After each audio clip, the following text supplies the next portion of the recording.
So, do good guys really finish last? One of the Wall Street Journal's most popular articles this week reveals how 3 dark personality traits can help people climb the corporate ladder. The story is based on the research of Seth Spain. He is assistant professor of organizational behavior at Binghamton University. Welcome to you, Professor Spain. Good morning. And your very troubling story, I think, because the headline was 3 ways being a jerk can pay off. It's like people are being rewarded for bad behavior. Well, it's possible to get ahead using these, but I want to point out that these traits usually lead most people to derail in their careers over time. But some people can get ahead, and in the short term, they can get ahead very quickly. Starting with the narcissist. Let's start with that one. Okay, so narcissists, one thing that everybody can take away from this is they're great at making first impressions, right? And they're really, really good at pitching ideas. Like, they're very enthusiastic about things as long as they care about them.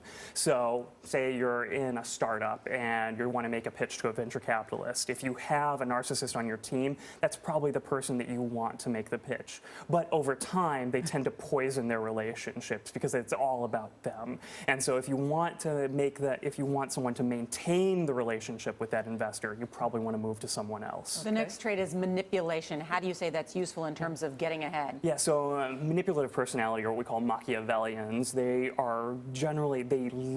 very enthusiastic about getting things over on people, about manipulating them, and they're willing to use a whole platform of influence tactics to do so. They use flattery, you say? Well, flattery is one thing that they use, but they're willing to form coalitions with other people. They're willing to use broader ingratiation tactics. They're willing to use a lot of different things. Now, of course, they're not always skilled at doing so, but the ones that are skilled at doing it can really move ahead.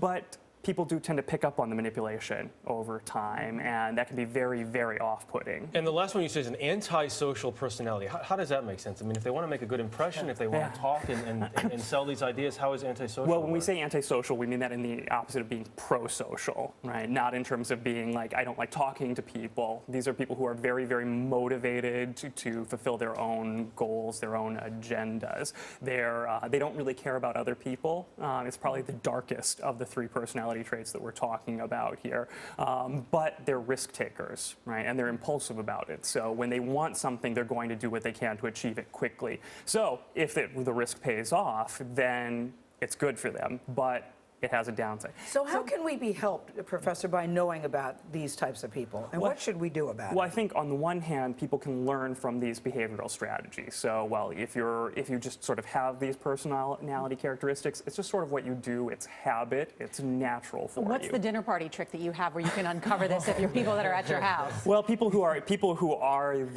have these characteristics are the kind of people who are nice to you but rude to the waiter, right? They tend to be ingratiating, flattering, respectful and differential up the ladder, but very domineering and rude, mean down and across. So they're awful. They can be awful to their peers and really awful to their subordinates. And bad tippers, probably.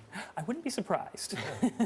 All right, Seth Spain, fascinating. Thank you so much. Appreciate it.